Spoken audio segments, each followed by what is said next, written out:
But if you want a divorce quickly, you have to come up with an idea. With some kind of one of these 3 things that New York allows. Mm-hmm. No irreconcilable? No, they don't have irreconcilable differences in New York. That's the one I was gunning for. I had to go for a cruel and inhuman treatment or something. Well, I could have been a star witness for you. But it was the other way around. I was being treated cruelly and inhumanly. But that wasn't what happened. I would have been on your side. Don't worry about it. That wasn't what happened. I was the one that was served the papers that said that. That you were treating her bad? Yes. I'm sorry. The money I gave you wasn't clean enough, perhaps. All I remember the dates on it weren't the numbers she enjoyed. All I remember. What can I say? How cruel could I have been? All I remember is pulling up to Anthony's house. We used to commute back then. It would be like 9:15 in the morning, and Anthony sleeps right up until I'm pulling up. I know that about him, right? And he's at the front door, and his wife is just yelling at him. Yeah, as I was walking out yelling at him at 9:15, and I know Aunt might have woke up at 9. I'm serious. So he gets in the car. I'm like, Aunt, what could you have possibly done? The garbage, Opie. The garbage. What do you mean? What do you mean the garbage? It's my job, and I didn't. Like Anthony had jobs. I had jobs around the house. Like the garbage was my job. You know when you're a kid and you have like chores, like you got to mow the lawn, or take out the garbage. The cat box was that my like a job. First, like serious relationship for you? Because it didn't seem like you didn't set up the guidelines correctly. No, I fucking dropped the ball on the guidelines, happens, man. You have to flip out. I didn't. I really fucked up. I didn't set the bar early. If you don't break a couple of dishes or punch a wall within the first 6 weeks, you're done. Yeah. No, I cruised 9 years. 9 years of OK Sweetie. That was it. 9 years of OK Sweetie, and that was it. It was and Opie would pull up. I'd leave the house to I asked you to do the goddamn garbage, and it's sitting here. And all right. Well, Opie's here. I gotta go do my show. This is the behind the scenes of a guy that was becoming a radio rock star. Like, all right, we were becoming radio rock stars, and people had no idea what was going on behind the scenes. Later, no clue. He's getting yelled at. I remember one. I remember. Oh, yeah. What? I was gonna say I thought you guys were doing okay, but just the beginning of you pulling up to pick him up, just that visual didn't have you guys making a lot of money in my brain right now. No, we did have that Fred and Barney type relationship with the driving to work, but once we got in, it was kind of... Honestly, we were doing afternoon drive. Good. We were commuting from Long Island, and that, even, off hours, it was a pain in the ass, so we took turns, is what it was. So one guy can mellow out and... in the passenger seat, read the papers and do whatever. So we would take turns. And we lived, we lived really close to each other. We lived about a half a mile from each other. So. Oh, okay. But I would pull up, and they were... I don't ask much. I don't ask much. It's the garbage, the cat box. You gotta get... I got cat box duty. This is from a guy, I don't want cats. Don't get me wrong, I like cats. I think kittens are probably the cutest little things on the face of the earth. Their big faces, the eyes, the head too big for their little kitten bodies. Their poop doesn't smell as bad. No, it does. No. And not as bad as a grown cat. Yeah. He's gone to McDonald's for 20 years. She got a cat, so now it's my cat. Then she wants to get another cat for the cat to have company. So she gets another cat, a female cat. Neither of the two are fixed. What do you think's going to happen? So now we have a whole litter of cats that have to be given away. We give away cats except for 2. Now we have 4 cats. She's turning into crazy cat lady. 4 cats in this house, and I get cat box detail. It's like... Oh, my God. He had chores. It's a twice-a-day thing to do because I don't like walking into a house and it's smelling like cat shit. So it was just a nightmare. It's funny. If I literally saw that, I could never go into the house. No, of course not. I had a buddy of mine one time. He was with this girl, and I went over there. I was just staying, for a couple of days. When you have company, you kind of try to, there was some huge fucking game on, like Lakers, Celtics. This is a few years ago. Huge fucking game, and she huffed and puffed. And next thing we're watching, like, fucking Little House on the Prairie or something. Jesus. And she's just sitting, and I'm looking at him, and I'm just waiting for her to go to the bathroom. I had one of those really, like loud whispering. Dude, you can't fucking say that. This is fucking bullshit. Fucking Lakers Celtics. It's game 7. What's wrong with you? And then she comes back up, hey, Marie, how you doing? Yeah, right. And then I'm looking at him like, have the confrontation. Do it. Yeah. Hello. I'm going to go outside and start smoking. I've never done that before. I'll be back, and I'll give you 7 minutes to fucking correct this, you idiot. Oh, great. I went out and bought a couch.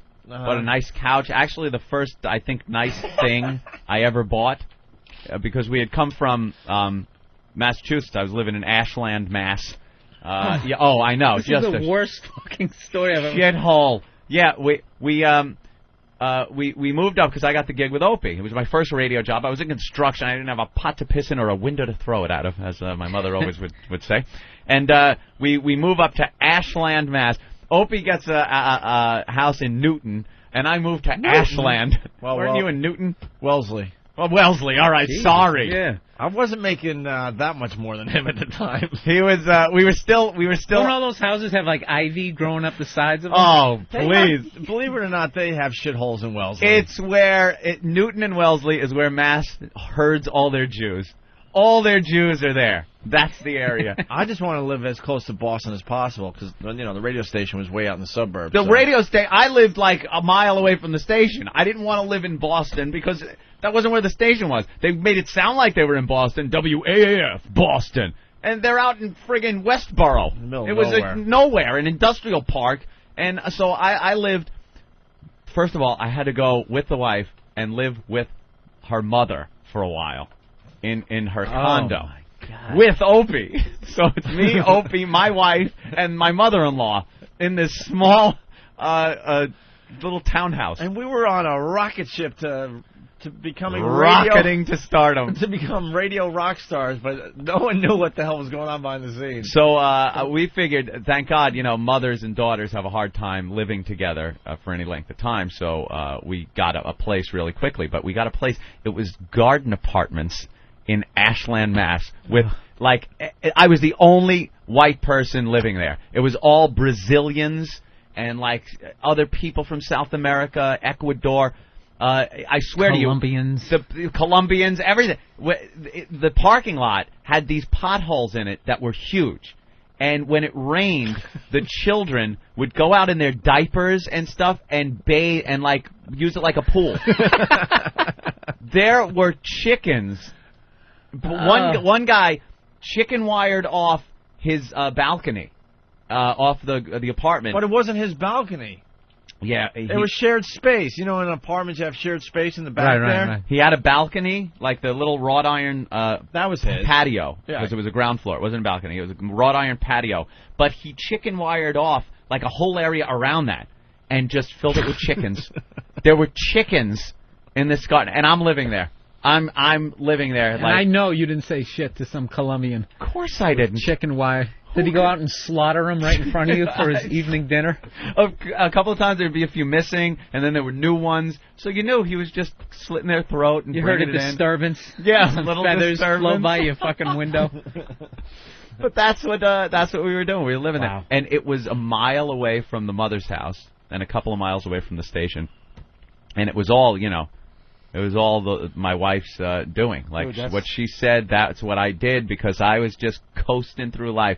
I was constantly waiting for something better, but doing really nothing to try to get it. Like the whole radio thing. I would have been in Huntington, New York, a tin knocker, installing air conditioning and heating, and just doing that, hoping something came along. And you know what? Something just happened to drop in my lap.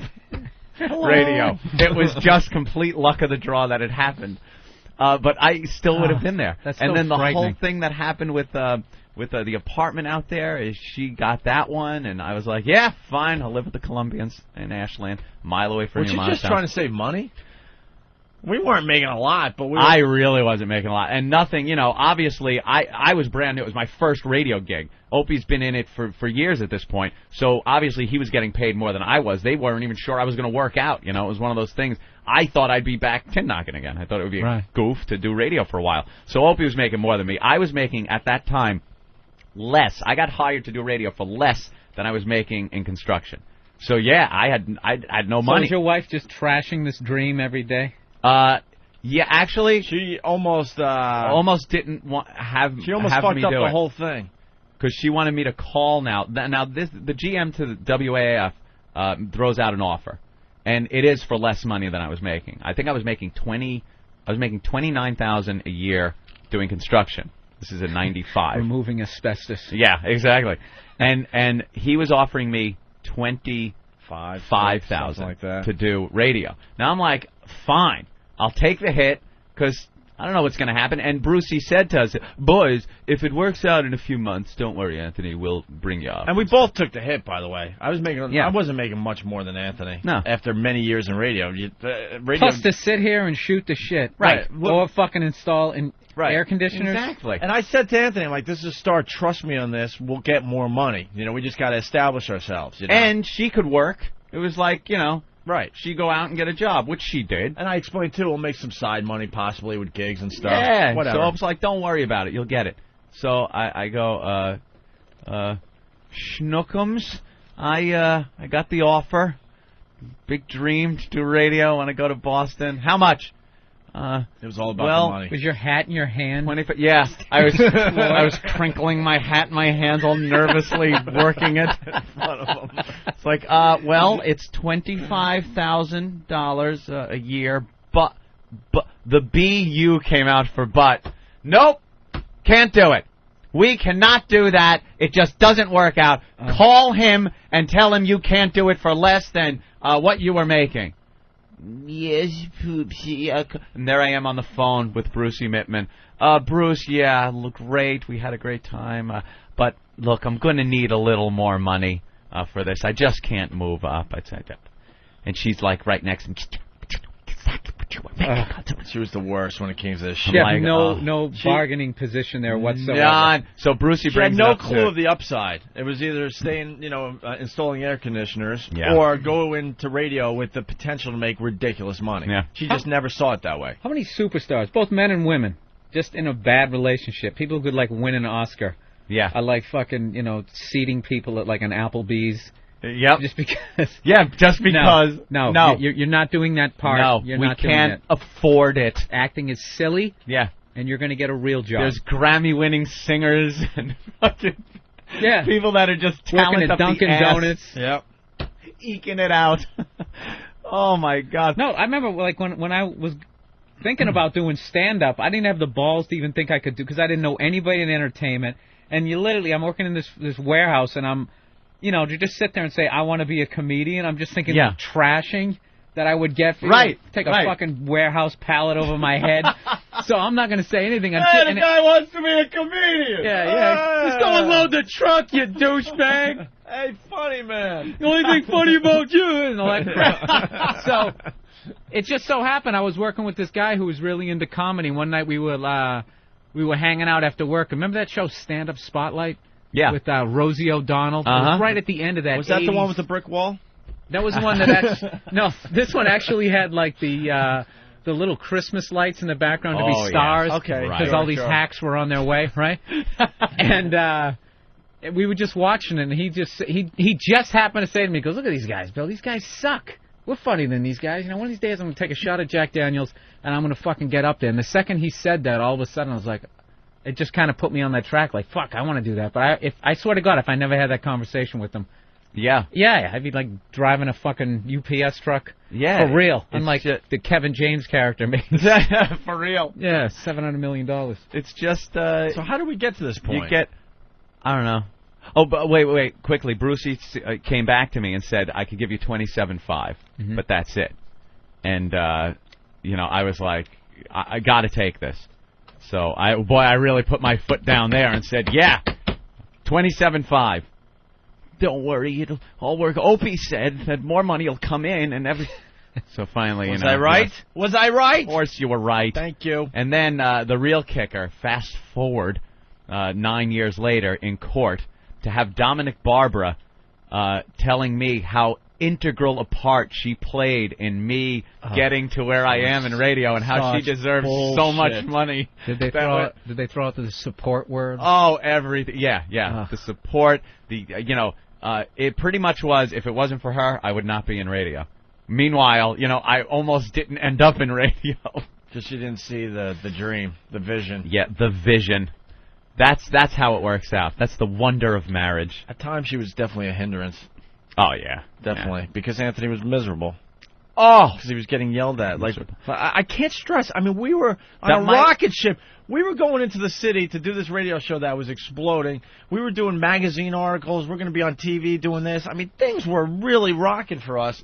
And he's getting yelled at because from 9 to 9:15, he didn't, vacuum and vacuuming was my job, too. And clean out the litter box. Jesus Christ. There was fast forward 6 hours later in that day, and the world is ours. But at home, it was a nightmare. That kind of worked out for me, though, because when I was there at the station, it was such a good time for me. Like, I was away and having so much fun. I never went home. I swear to you. I would go... I would start drinking at noon. Get Ben in here. We were talking about this last night because we went to the Rolling Stones. Yeah. We'll get into that in a little while here. But XM threw a whole party for their salespeople from all over the country.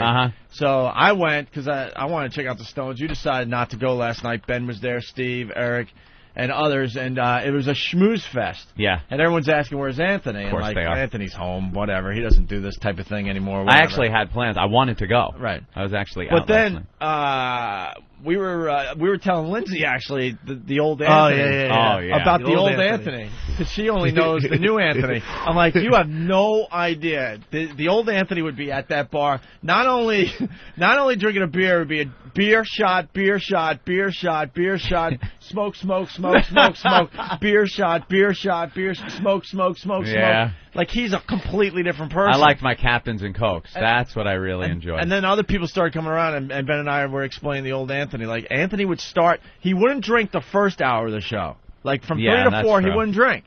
But from 4 to 7 in the afternoon, forget about it. Pounding beer. The beer sponsors would send over pallets of beer to the studio. They set us up with refrigerators just outside the studio that were packed with beer. Dude, Sam Adams, Budweiser, Coors, all of them came on board, and all of them sent beer. We were a radio company's dream. We had every beer company wanted on our show. Yeah. And we used to have 2 fridges. We had a fridge for food and a fridge for beer.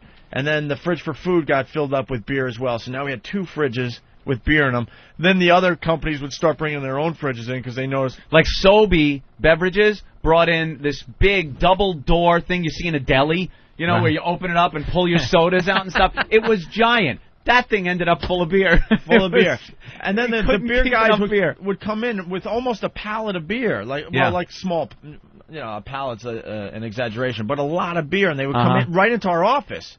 Where you guys want this, and they would notice that they couldn't keep their beer cold, which means we might not drink it on the air, which means we might not give the extra push to that beer. Yeah. So they would bring it in their own fridges. At the end, I think we had 4 fridges in the office. We would get 12 cases of Budweiser one week, 12 cases of Sam the next week, then Coors was like 6 cases, so it was ridiculous. Sounds like the Motley Crue, like the beginning of their Behind the Music. It absolutely is.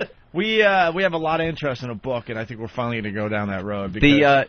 Oh, yeah. And then the Jägermeister machine showed up. Jaeger. We were talking about Jaeger, and the people from Jägermeister come up, and they bring one of those machines that deep freezes shots of Jägermeister. It's a big refrigerator. So you hit the tap, put the shot glass underneath, and you get a shot of Jaeger that's at like 33 degrees. Just above freezing, yeah. So now we're doing frozen Jaeger shots. This is while we're working. This was on the air. Nobody stepped in upper management like, hey. No, they were afraid of us. Know why? The ratings were going... Bill, the ratings were going up, so they were just keeping their mouth shut. It's like, whatever. Here's what the deal was. The rest of the station was tanking so badly that we were the only show that was keeping these people their jobs. Like, you can't be the general manager, program director of a station that's consistently in the shitter. They blow you out and bring someone else in and try to get it up to speed. Look at what they've done at NEW since we were gone. Yeah. They've been through so many people there, so many bosses, because that's what you do. Right.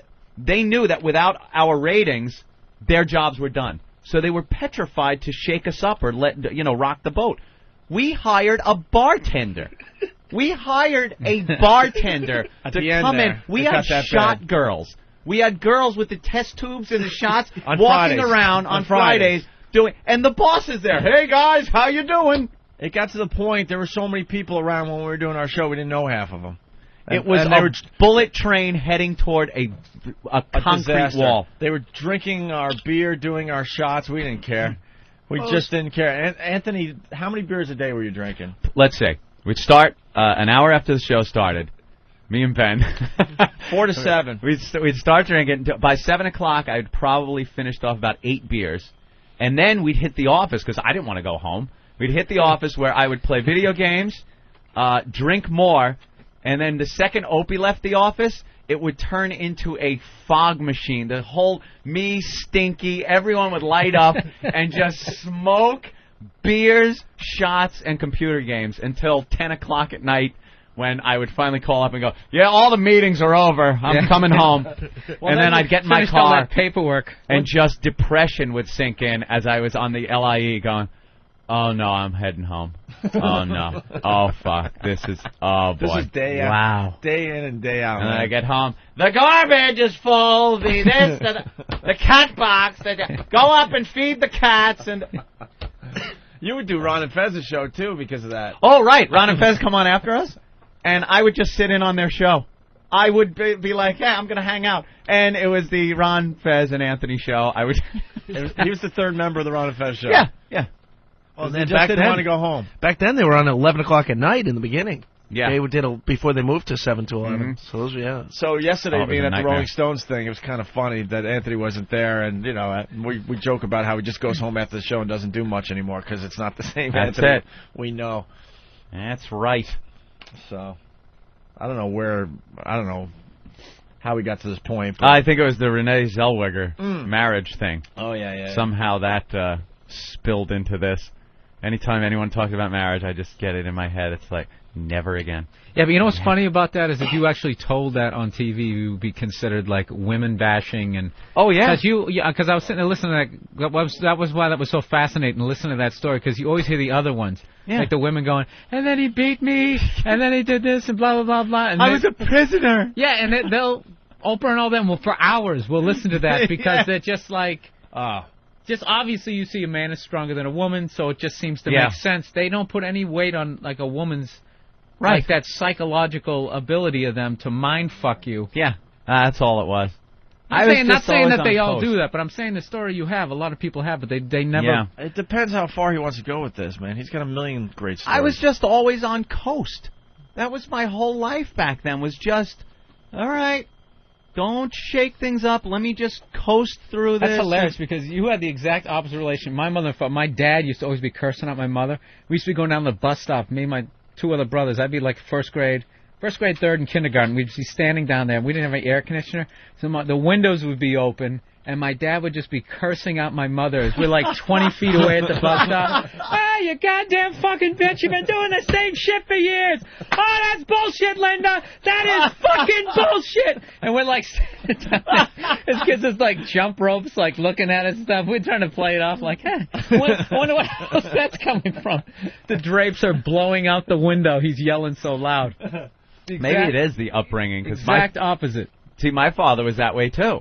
My father was always, he was a real prick, just yelling all the time, motherfucker, this. I remember, and I've told the story on the air, the vivid memory as a child is an argument during dinner where his plate of spaghetti and meatballs was just launched against the wall. Like, he picked it up and threw it, and then they just start yelling at each other. And I'm a little kid sitting there looking at the spaghetti sauce just sliding slowly down the old wall with the Bell telephone next to it on the wall.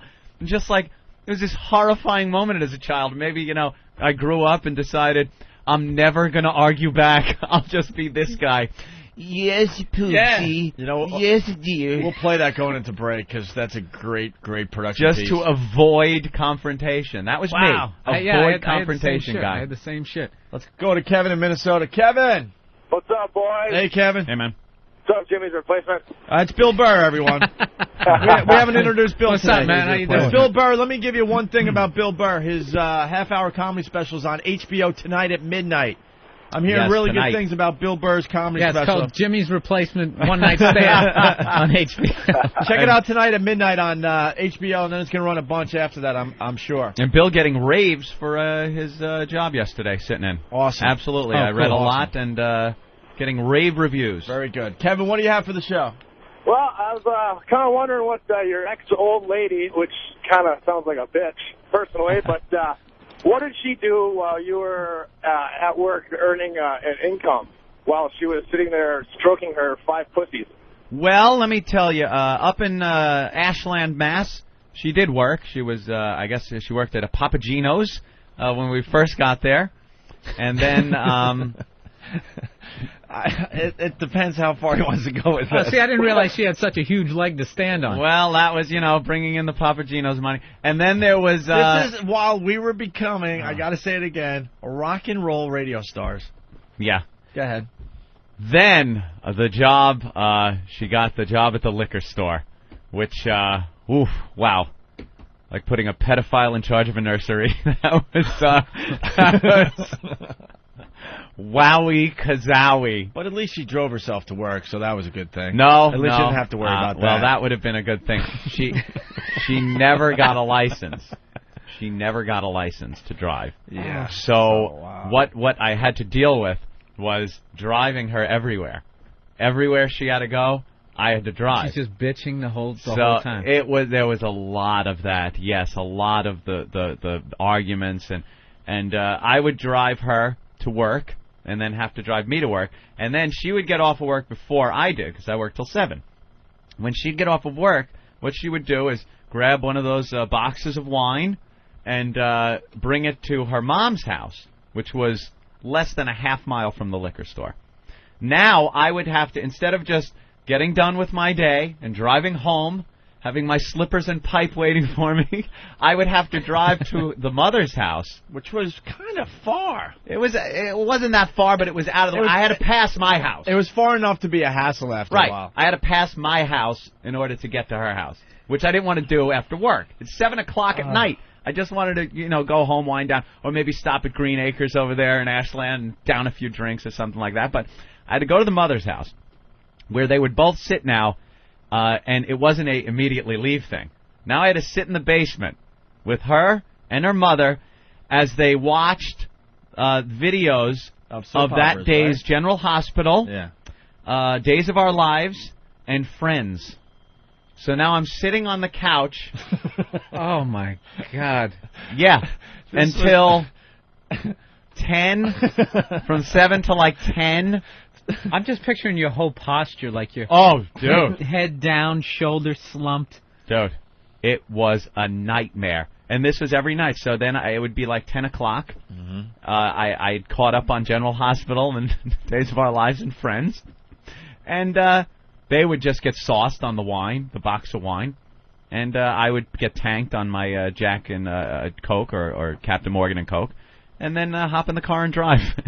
So what would you do? Were you trying to be like the friend here, going? He lived it. Gently nudge him to like, dude, what the fuck is wrong with you? I was just the friend that dragged him out of there. I don't know. We had fun at work and stuff. At work, like I said, work was such a pisser that I don't even think he knew what was going on because we'd go out. Our outings were just classic when we would go. Yeah. Like, it would be open, go, hey, Aunt, let's go to, what was that place called? Mother Anna's? Mother Anna's, sure. In the North End. We go, hey, let's go to Mother Anna's for dinner tonight. All right. Jen, we're going to Mother Anna's with Opie, Sandy, and Jay from Framingham. All right. Oh, Mom wants to go. What? Mom wants to go. Yeah, but it's just kind of his mother-in-law had to go hanging out thing. But we want to have fun. But we just want to have fun. She had to go pretty much everywhere we went. Yeah. She was cool to a point, but they really enjoyed the drinking. So it kind of got a little. We'd all be in the middle of like having a good time, and her mother would out of nowhere just go, "I want to go home." And we'd be like, right as the stripper's coming out of the cake. Blow out the candles for a second. I want to go home. So now, we're in Boston, and she lives in Ashland. So now I got to hop in the car and drive back to Ashland. And that when it was getting good. Right when, we were hanging. It's getting fun. And we're all buzzed, and now the comedy is really flowing. We're all laughing our asses off. Unbelievable. And that, God rest her soul, by the way, for those of you that don't know, Judy passed in a few months ago. July, and, she was fun. She was a lot of fun. I mean, she was definitely a pisser. But, as a mother-in-law type thing. Judy's now with Chester. That's right. And she always wanted that, so. Yeah. Rest in peace. But, it was a hell of a lifestyle I was leading there. During the radio show, during our appearances out, it was just a friggin' night. We would, oh my God, remember the Kahlua girls and we're doing shots and girls are inviting us to go skinny dipping. These Kahlua girls, you ever see these liquor girls, promo girls? Oh, They walk around like the in Budweiser girls and the Kahlua girls were dressed in like these little tight skirts and stuff, and they're like, God, why? We're all getting hammered together. We're getting paid I guess $100 a night to be there. We were both assholes because we were both in shaky relationships, to say the least. But we're good guys. And we're doing this appearance, and we're becoming rock stars. And these young Kahlua girls are just hammered, and we're doing shots with them. And all of a sudden, they're like, "You guys want to go skinny dipping?" This one Kahlua girl comes up to me. She comes up to me, and she's got pigtails and braces. And she goes, I really like you. And she's grabbing me. And she goes, we're all going skinny dipping at the lake, because we're really close to the lake. And I want you to come with me. I've got to go home to the cats and the garbage and the vacuum and the box of wine and friends in General Hospital. No, I can't go skinny dipping with you. We were the worst. We would end up driving home pretty much crying to each other. I'd be steering with my rod. Right. Yeah, that was a great gig, Opie. We're like, do you realize what we just said no to? Oh, how many times I wanted to throw that in her face during one of those things. It's like, why don't you take the garbage? Do you know what I'm offered? Do you know what I'm offered when we do those fucking bar gigs? I could be fucking a girl with pigtails and braces. A Jaeger That's girl. old enough to drink. Barely. Yeah. That's funny, the spaghetti thing. My mother one time, my dad she just finally couldn't take it anymore. She was feeding my baby sister a bowl of Apple Jacks, and she finally just took... You always remember the food. Didn't throw the bowl. Just went like this, and the milk and the Apple Jacks went flying. My dad has a cowlick, too, in the front, so it was perfect. Glanced off his head. It looked like the Kennedy assassination. Glances off his head and just sprayed across the wall behind it, dude. It was great. There was all this milk and Apple Jacks, and there was fucking silence. Oh, my God, she finally fought back. And my dad didn't know what to do. He's got, cereal in the front of his fucking hair. And he just walked out. And all of us were going that's what you gotta do, Mom. Anytime he does it, you just take a bowl of cereal, you fucking throw it in his face. Oh, is that funny? Did it maintain its bowl-like shape for a few seconds? Oh, yeah, but before it struck him. Oh, it was great. Like slow motion, you could kind of see it coming. God, that is fantastic. Back and to the left. Oh, that is great. Oh, but then of course the relationship went after that, within 10 seconds, she's cleaning it up, right, washing the wall, and then it goes right back to everything. Yeah, where it's supposed to be. Yeah. Got thrown out of whack for a second, but yeah. Oh, that is great. He regains his footing with his milk-soaked hair. He probably knew he couldn't fight back because you can't be very tough with Apple Jacks in your hair and the milk. Let's go to Michigan and say hi to John. Great. John, what's going on? What's going on, fellas? Hey, man. Hey, I wanted to ask Anthony, when his wife took all his money out of the bank and they got divorced, whatever she go on to do, did she ever go on and get married or anything like that? And is he in spite of her? No, I don't know. I don't know much of anything she's doing. I do know that the money that I've earned doing radio has bought her a house. I know she has a house. And she finally got her driver's license, and so she's... Oh, did she? No. Oh, you don't know? No, that was a joke. Oh. She didn't. Yeah. Oh. I was going to say, you didn't care what you did. I don't have to buy the car. No, because after... Good. Well, then she was just taking public transportation and stuff and buses. Yeah. Well, there was something that went on, like, when she was a teen or something. She got in a car and went to drive it and, like, came out of a parking lot and went right into a tree. So, like, ever since then, she just figured she wouldn't get a license, so yeah, I had to drive her everywhere. Nightmare. All right, we should take a break. Oh. Wow. That was therapeutic. Yes. That was weird. Always That's not is. how we were going to start the show. Yeah. That's why you got to listen to this show every day. You never know. We don't even know what we're doing on a daily basis. You think that was written on one of these papers that are in front of us? Hell Of course no. not. All right, it's the Opie and Anthony Show. Bill Burr sitting in for Jim Norton once again today.